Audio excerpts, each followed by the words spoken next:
Hey y'all, welcome back to Today in Music History for September 18th. It was 11 years ago today in 2014 that Taylor Swift hit the number one spot on the US singles chart with Shake It Off. It was her second number one and the first from her album 1989 that she marketed as her first pop album. I don't care what anybody says, I still like that song, so shake it off, haters.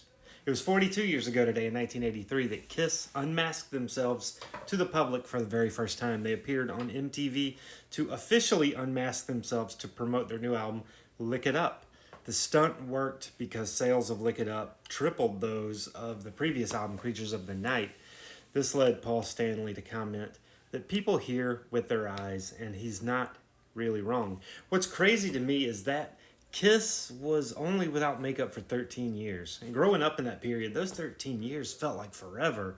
And then they went back to makeup in 1996 and played the nostalgia circuit for the next 27 years. So good on them.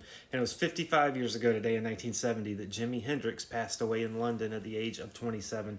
Of course, he choked on his own vomit.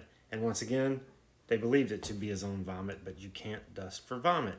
What's wild to me is that Hendrix was only really active for 4 years. Obviously, he had done stuff before then, but you know what I mean.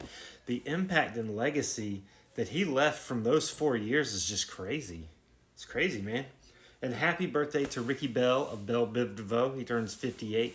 Keith Morris of Black Flag and Circle Jerks turns 70. Dee Dee Ramone of the Ramones would have been 74 today, but he passed away in 2002 at the age of 50. And Frankie Avalon turns 85. Tune in tomorrow for another Today in Music History. History.